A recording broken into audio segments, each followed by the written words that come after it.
those of you who live in Jamaica and you have a daughter, niece, cousin, sister,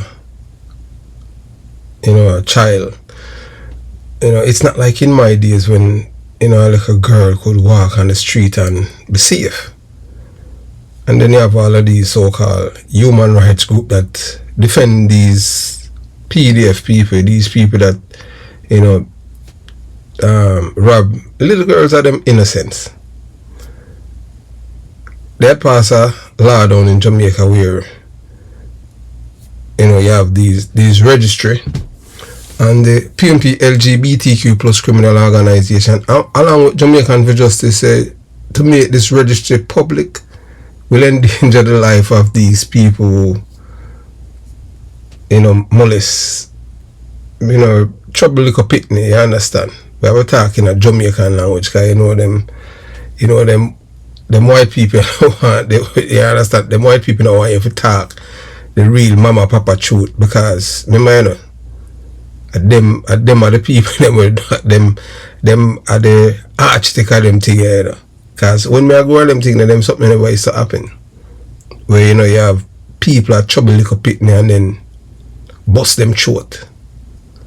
So I make you watch this video. This little beautiful girl, you understand? She just lose her innocence just like that, 10 years old. But the thing is that I would blame the grandmother. Them shouldn't send her. Them know so they have this dangerous boy in the community. Cause this is a boy where him rugo a little boy, you know, round there. Him turn a little boy in a round wall and all of them things. Little boy and traumatize him. And plus, then the man in a ramp, you know, man. Them no so hold woman and take it, you know. I just saw it go, you know. And the man have more rights than children. So I wanted to watch and to see, you know, the residents' reaction in a place named Trelawny. Hey, Trelawny is a place, you know, where I tell you, you know, yeah. And it's on the Jamaica Young Police Channel where the last election, you know, the PMP tell the people them in that part Trelawny say them will legalize incest because majority of the men them where they live in other community, you know. They're in prison, you know, for rape them daughter, for hold them daughter and take it. All a man, him film friend say, boy, the reason why film friend are prisoner to him friend say, boy, my daughter I get too pretty. I have to sample it. All the madness there, some sick people them. So you watch, you listen, and you decide. Yeah, and before, you know, moving forward, we want to express our deepest condolences to, you know, this young lady's parents. Honestly, you know, although there's no words, I am lost for words because there's no words that I can say to comfort the father and the rest of the relatives. But you're going to see the video, and then after that video you're going to see some shocking update. But I can tell you that the people in Trelawny, them did deliver some justice. So you understand what I'm saying? So you watch, you listen, and you decide. A special welcome once again to our viewers on TVJ International in the Cayman Islands and online at onespotmedia.com. We begin this newscast by delving deeper into the tragic story of the 10-year-old girl who was raped and killed in Trelawny Tuesday evening, allegedly by her cousin. Now this evening, her family members shared the chilling details of what they believe was a targeted attack by a serial rapist. Now, we were told the suspect, who was killed by a mob of residents hours after the incident, was also helping with the search for the child. Kalisha Williams reports. This is where 10-year-old Shania Cook took her last breath, a lonely road off the beaten track in the hills of Trelawny. The interview I'm giving you, I'm trying to see if I can get it all out of me, but I don't know if I'm doing the right thing. But I'm saying what I can say, you know. Life is so unfair. Traumatized, depressed, don't know what to do because it could have happened to my daughter, my niece, anyone. Could have happened. We were told Shania was on her way back home after her grandmother sent her to the shop around 3:30 Tuesday afternoon. However, her grandmother says she got suspicious after 30 minutes passed and the child did not return home. I just called my grandson and said, come, Alwick, come up on the road, we'll look if you see your cousin.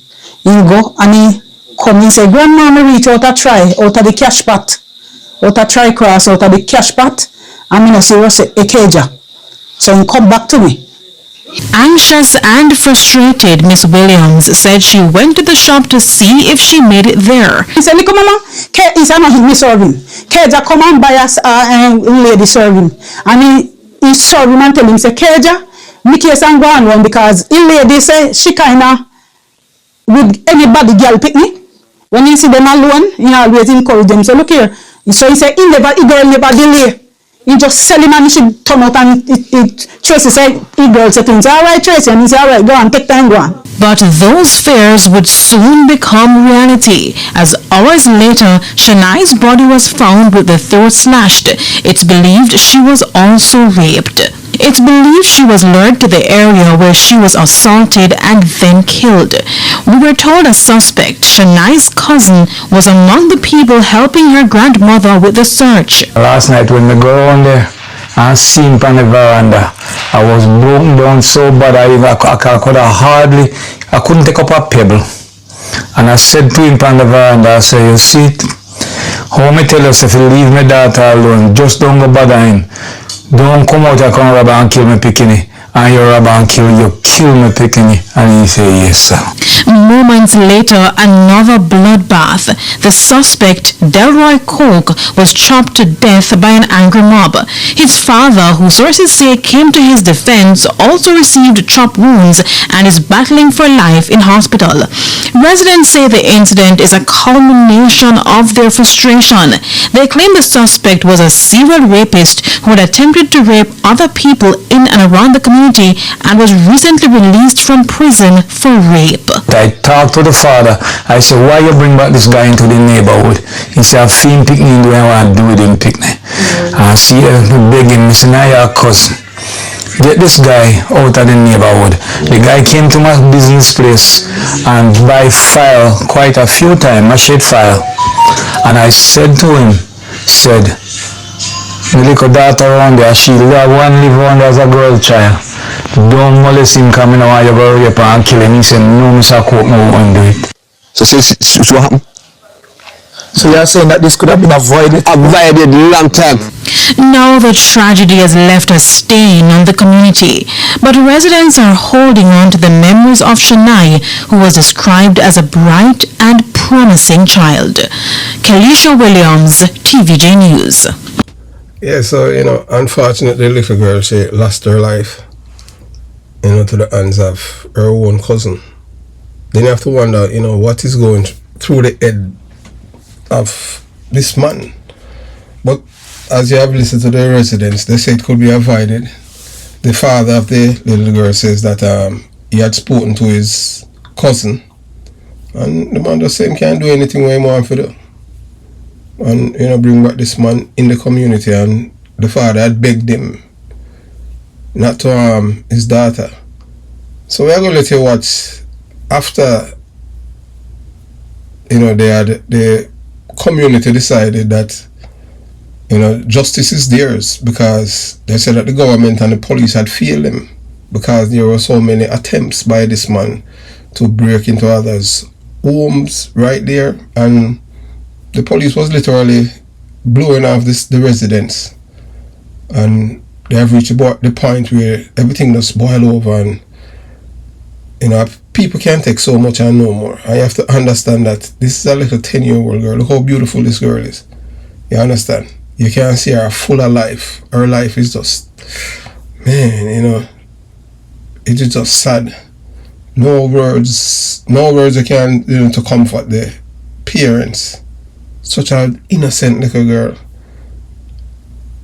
And this man not partial, The man, you understand what I'm saying? He not partial, Boy, man, girl, so how him got walk out and come back out? Cause I remember back then on them thing there, a man do what him do, buggering. Him got walk out and him thing there, him never come out. Unless my Kid Ralph can fight and beat up, cause Kid Ralph was a boxer, But hey, in Jamaica, everything is normalized now and taboo. So we make you listen to the residents what happened after, and why they are upset with the police. So you watch, you listen, and you decide. Moving forward. Media.com as well as TVJ International in the Cayman Islands. Up first this evening, ongoing tension in Trelawny is escalating rapidly after the brutal rape and murder of 10-year-old Shania Coke and the mob killing of the suspect. After Thursday's protest, the police were again called to the community after arsonists set the suspect's house on fire. TVJ News was informed that it followed the arrest of a resident in the community. This is the latest episode of unrest in Trelawny. This house stands as a skeleton of its former self, a symbol of how the once peaceful community has erupted into chaos after 10-year-old Shania Coke was raped and killed and her alleged killer, Delroy Coke, chopped to death by a mob. This is a house where the suspect lived with his father. After residents protested the arrest of a man who was nabbed by the police for allegedly participating in the mob killing, the house was set on fire hours later. You couldn't have a man like that in the community and I want to get rid of him. Me never see him chopping up in, so me couldn't go see him. Because a crowd of people around there, you understand? They're angry because they want the man in custody to be released. The residents say he's innocent of all wrongdoings, and they believe the authorities are the ones who failed the community, especially Shania. One time him do this thing and go to jail and come back, and him come back in the area, him come and him scrape down people door, and you go up there and complain about him, then say you have to have proof. When you have proof and him and been and get locked up for this stuff and I come back in the same area. Max is a peacemaker. Max is a person where bring farming. So you see, when Max leaves, sometimes 6 o'clock, sometimes 5 o'clock in the morning, he come back sometimes until 6 or 7 o'clock in the night. Sometimes he not come in at all. No matter when you go to station, the police them not come in and them not see nothing. You understand me? But a long time you come out of the community, man. Because in fire looking bad. Everything, you understand me? I want Max to come back, same way. We were informed that even the suspect's dog was killed during last night's arson attack. A shop on the property was also looted. Delroy Coke's father, who was also injured during the mob attack, is still receiving treatment in hospital. Sources say his partner had to flee the community hours before the arson attack. It's not clear who is behind the incident. The Warsaw police declined to speak to our news team. However, what we can say is that normality may not be restored in the community anytime soon. And this is so bad because the little girl don't deserve it. We cut up about it because young as we be here, we have kids, so we feel it. One mother cry, all mother cry. If this is the first time visiting the Jamaica Young Police channel and you haven't subscribed as yet, please consider subscribing. If you are already a subscriber but you are not receiving your notifications, please unsubscribe, then subscribe again, and make sure your notifications are turned on. At the present moment, it's only 172 people that subscribe to the Jamaica Young Police channel are receiving notification. Let me repeat myself, 172 people. That's, the threshold that YouTube had put on the channel from their surrogates, from the PMP LGBTQ plus criminal organization, surrogates that's in YouTube. And it started from a guy by the name of Omar Ibanks, a convicted drug dealer and a deportee, after he had exposed Mark Gomabir Golin in the killing of the PMP councillor Tyson. That's from when the channel has been under attack, because he had revealed the names of the people who had played an integral role in the killing of this man. And it go right back to the opposition leader, the big belly white man from England. So they had killed Tyson to give Omar Ibanks the seat. So he had exposed the opposition leader in an alleged murder case. So to those of you who have stood with this channel over the years, thank you for your loyalty and support. Many of you have watched the challenges this channel has faced over the past 2.5 years. Through it, we have remained committed to our mission of sharing our perspectives, encouraging discussion and standing by what we believe is the truth. History reminds us that evil and wickedness may appear to prosper for a season. There are times when deception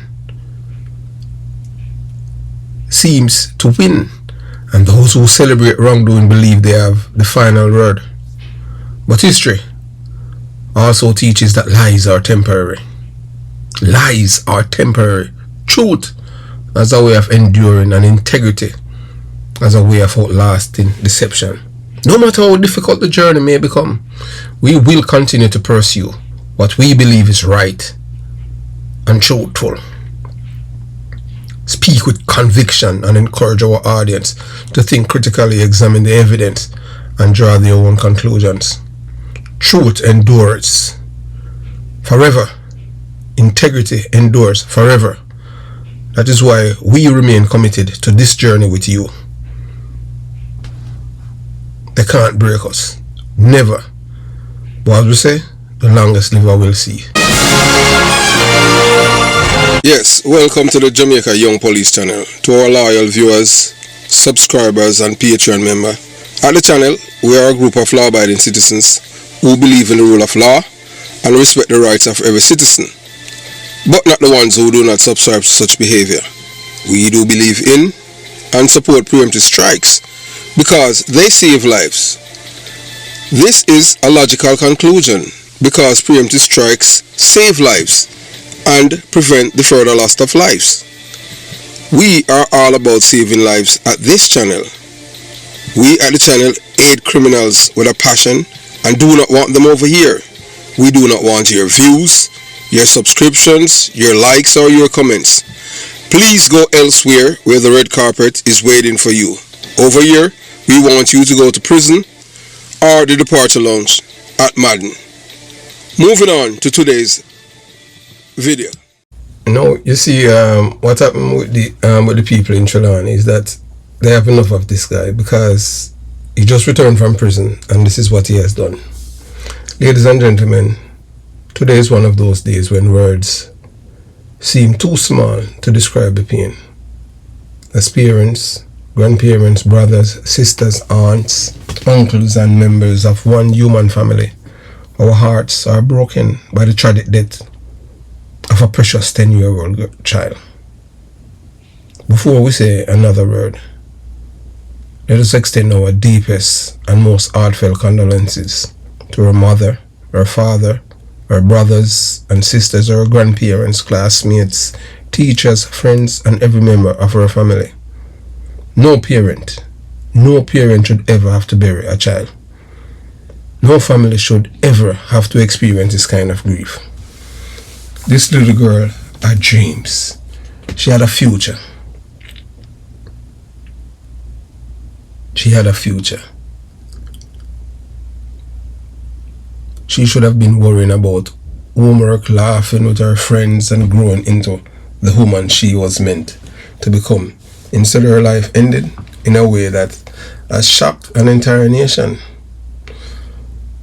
Today is not about sensationalism. Today is about asking ourselves difficult questions. How do we better protect our children? What warning signs are we missing? We have seen all the warning signs here with this guy. Everything was there. What responsibilities do parents, schools, churches, neighbors, and law enforcement all share in keeping children safe?